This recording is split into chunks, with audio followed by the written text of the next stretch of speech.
여러 가지 그 한계에 부딪혔어요.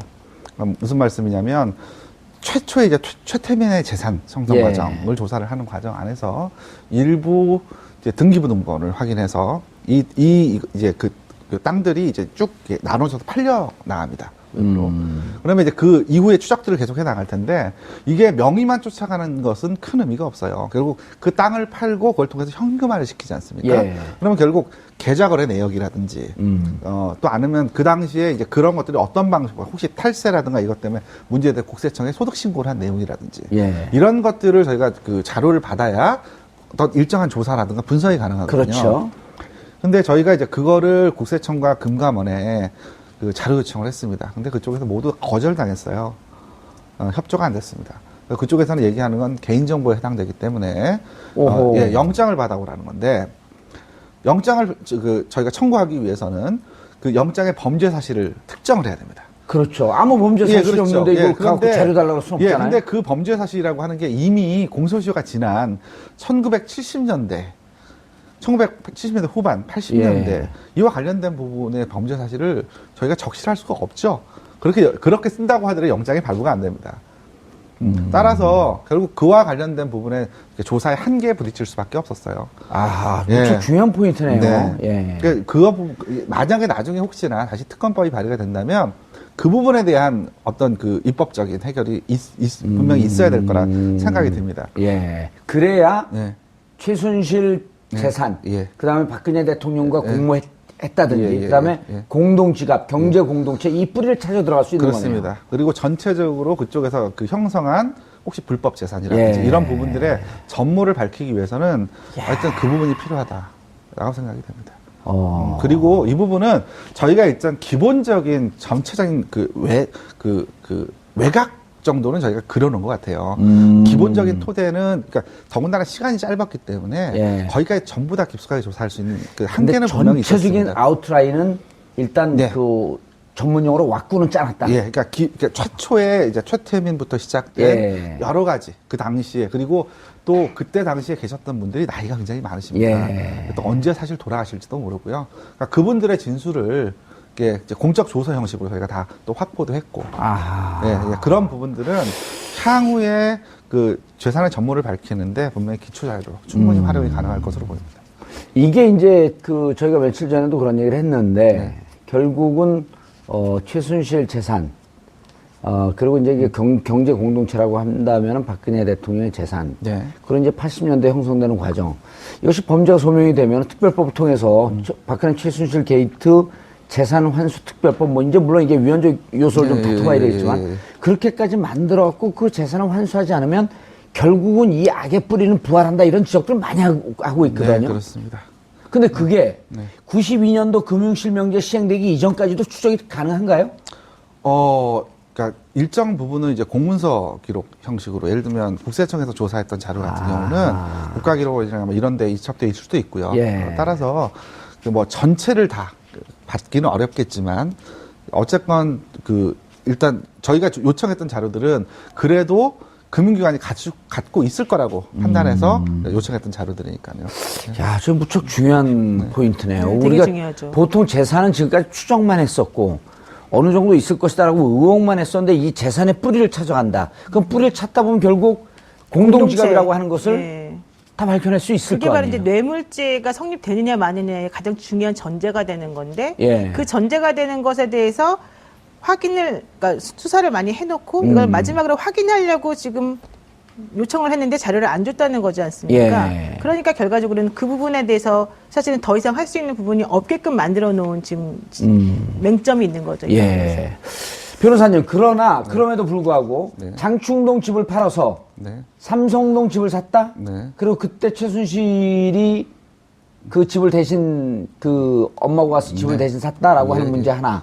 그 다음에 옷값을 대납해줬다라고 하는 것. 어쨌든 지금 공동지갑의 근거라고 하는 것을 그 두 개를 제시하고 있는데 2007년도 대선 때 이 문제가 그 논의가 됐었어요. 그때는 이제 친이 쪽에서 어디까지만 물어봤냐 하면 자, 이게 그 다른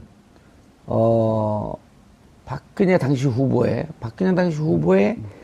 다른 실세 세력들이 있나 이 정도까지만 갔지 이 돈이 어디서 왔나 이런 등등까지는 관심이 없었거든요. 그때도 6억짜리 집을 팔고 어떻게 10억을 사면 4억은 어디서 왔습니까? 네네. 이걸 물어봤었단 말이에요. 네네. 근데 이번에는 그 부분에 대해서 이게 전체가 최순실의 재산, 박근혜 재산이다라고 하는 거에 대한 확신은 있었던 건가요? 네, 그렇습니다. 예, 그와 관련해서는 저희가 공인중개사까지 직접 불러가지고 저희가 수차례 조사를 해서 일정 부분 저희가 확인한 부분이 있기 때문에 그리고 사실 그 집뿐만 아니고 그 외에도 그러니까 저희가 현재로서는 다 밝힐 수 없는 그러니까 이후에 저희가 정식으로 기소가 된다면 방송 욕심이 있으신 것 같아. 다음에 또 나오려고. 예, 그런 부분이 있다. 예, 그런 거와 관련해서 추가적으로 아마 법정에서 일부 또 아마 충분히 나올 겁니다. 예, 저도 저희가 이제 내부적으로는 그러니까 어느 범위까지 저희가 오픈할 수 있는지에 대한 내부적인 가이드라인이 있기 때문에 예, 그리고 또 제가 또 그 방송에 나가서 잘못 얘기해서 현재 특검 수사에 또 노를 끼칠 수는 없는 부분이 있기 때문에 그 부분 좀 양해를 부탁드립니다. 알겠습니다. 다음에 이제 조금 또 세월이 지나서 이와 같은 사건이 있으면 그때는 이제 그러면 제가 속 시원하게 말씀드릴게요. 그때 이제 수사관이 아니라 특검 보러 갈 그런 준비를 하고 계신다. 아니. 농담이고요. 그런데 자 이제 공모 얘기를 좀 해봐야 돼요. 미르재단, K스포츠 재단. 박근혜 최순실 공무 해서 이 작업이 진행됐다. 특검에서 그렇게 보고 있는 거 아니에요? 그 부분에 대해서 좀 설명을 해주시죠. 그 부분도 지금 현재 저희가 이제 특검에 공식적으로 보도한 그 자료 같은 거 보면 그러니까 최순실하고 수차례 계속해서 통화한 내역이라든지 이런 부분들이 남아 있습니다. 물론 그거 이외에도 특검 쪽에서는 조금 더 구체적인 또 그 이외에 또 구체적으로 그런 부분들을 진술했던 분들에 대한 증언들을 확보하고 있지만 역시 예를 들면 저희한테 유리한 증언을 해줬던 분들에 대해서 상대방에서 또 그 증언들을 또 뒤집기 위해서 또 다른 일을 또 벌일 수도 있는 것이기 때문에 어떤 진술을 누가 어떻게 했다 하는 내용까지 모든 걸 말씀을 드릴 수가 없어요. 사실 그래서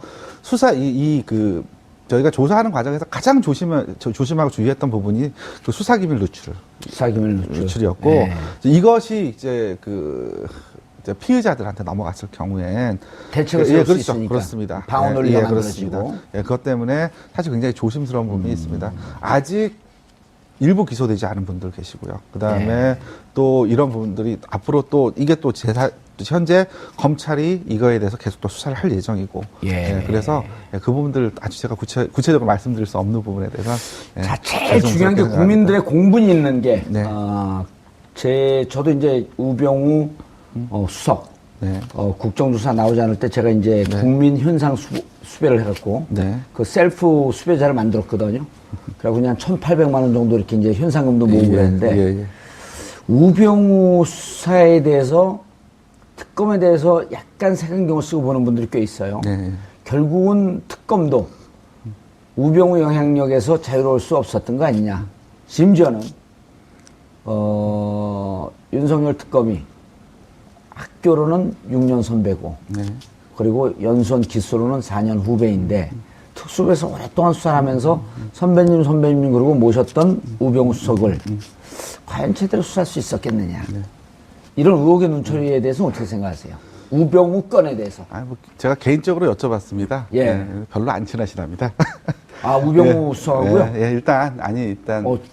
윤석열. 윤 팀장이 그렇게 말씀하셨는데, 이제 그걸 떠나서, 사실 지금 이렇게 국민적 관심을 이렇게 받고 있는 사건이었고, 그 다음에 이제 특별검사라고 하는 제도 자체가, 원래 이제 특별수사관들이 특검을 중심으로 특별수사관들 수사를 하고 이 특별수사관들을 백업하는 방식으로 파견검사들을 받습니다. 그래서 원래는 특별수사관들이 주도해 사건을 수사하고 그다음에 이제 파견검사들은 이걸 수사 보조해주는 역할이 원래 특검의 모습이에요. 근데 이번엔 좀 바뀌었네요. 그렇습니다. 근데 이렇게 한 이유는 일단 이게 워낙 이제 짧은 단기간에 수사 성과를 내야 되고 그다음에 이제 사실 수사의 효율성이라든가 이런 부분들을 염두에 두지 않을 수 없거든요. 아무래도 특별수사관들 같은 경우는 변호사 출신들이 많기 때문에 수사 전문가들이 아니죠. 그러다 보면 이제 수사의 효율성이라든가 이런 측면에서 좀 문제가 있을 수 있기 때문에 그래서 윤석열 팀장을 전체 수사팀장으로 없는 직책 아닙니까? 그렇죠. 원래. 없는 직책이죠. 그래서 그게 거의 뭐 예. 그 특검보하고 비슷한 지위를 준 거죠. 그렇습니다. 그렇게 하고 그다음에 전체 파견 검사들을 총 지휘할 수 있도록 이렇게 권한을 줬기 때문에 그래서 이제 이렇게 그래서 파견 검사들한테 힘이 실려서 이번 수사가 진행된 건 맞습니다. 예. 그리고 그 부분이 지금 짧은 시간에도 불구하고 상당한 수사 성과를 낼 수 있었던 것도 분명합니다. 하지만 우병우 건. 네. 그렇지만 이렇게 이번에 그 파견 검사들 각각의 대부분 특별수사관들을 1대1로 다 매치시켰습니다. 어허. 예, 이번 특검에서는요. 그러니까 그러니까 별도의 뭐 특별수사관들은 따로 조사를 한다기보다는 그 특별수사관의 상당수는 거의 대부분 현재 나와 있는 파견 검사들하고 거의 1대1로 매치되어서 같은 방에서 조사를 하도록 이렇게 구조가 짜여져 있었고요. 그다음에 특히나 또 그런 우려 때문에 우병우 전 수석에 대해서 그 조사를 시작할 때 별도의 전담팀을 만들었어요. 그때는 아예 그 수사 주도권을 특별수사관한테 주는 방식으로. 아, 파견 검사가 아니라 네, 어쨌든 검찰 조직으로 돌아가야 될 사람들이니까. 그렇습니다. 예. 그렇게까지 해서 특별수사관을 전면에 내어서 수사까지 진행. 영향력을 좀 배제하기 위해서. 예. 그래서 제 생각에는 그거는 이렇게 기호에 불과했다고 생각합니다. 다만 우병우 수사가 착수가 늦은 건 분명합니다. 근데 수사 로직상 법률 규정 자체가 그렇게 돼 있어요. 특검법 2조 9호 10호를 보면 대부분 규정이 어떻게 돼 있냐면 앞에 여러 가지 국정농단 사건들이 밝혀짐을 전제로 이 사건에 우병우 전 수석이 이 사건을 비호하거나 아니면 이런 것들을 알면서도 모른 적 직무유기를 하거나 하는 것이 하나의 항목으로 들어가 있어요. 그렇죠. 거기서 우병우 수석 이름이 두 번이나 다 나오죠. 네, 그렇습니다. 따라서 전체적인 그러니까 논리적으로 보게 되면 다른 국정농단에 대한 사건들이 선행적으로 조사가 돼야 되고 그에 대한 있었네. 결론이 나와야 비로소 우병우 전 수석에 대한 수사가 사실 가능했습니다. 따라서 우병우 전 수석에 대한 수사는 뒤로 밀려올 수밖에 없었던 부분이 있고요. 또 하나는 아까도 말씀드렸듯이 이재용 전 부회장에 대한 영장이 1차 기각되면서 다시 재청구를 하기 위해서 그쪽에서 일단 수사의 수사력을 거기다 그쪽에다가 수사력을 집중할 수밖에 없었던 부분이 있었습니다.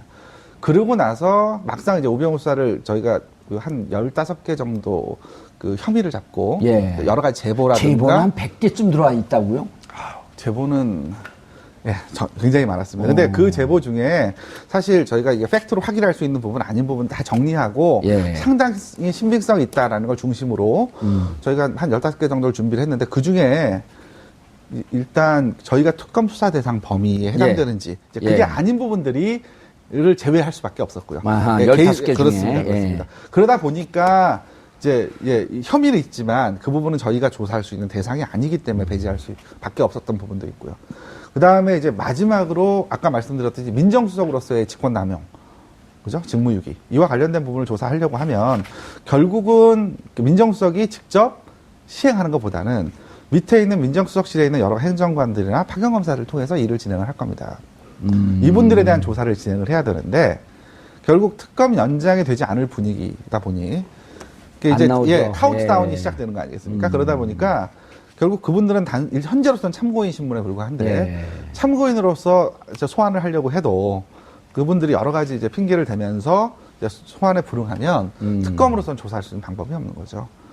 결국 그 부분에 대한 조사가 완결되지 못했던 부분, 이제 그게 저희는 이제 우병우 전 수석에 대해서 영장을 청구하고 그것이 발부되었다면 그 탄력을 받아서 거기까지 갈 수 있을 거라고 생각을 했는데 선후 관계를 좀 바꿔서 생각을 했죠. 근데 결국 나중에 영장이 기각되는 걸 이제 나중에 다시 이제 거꾸로 저희가 이제 회고를 해보고 분석을 해보니까 그 부분에 대한 조사가 먼저 선행적으로 좀 되었더라면 영장이 발부되지 않았을까. 우병우를 중심으로 한 그 외곽 라인을 먼저 수사를 하고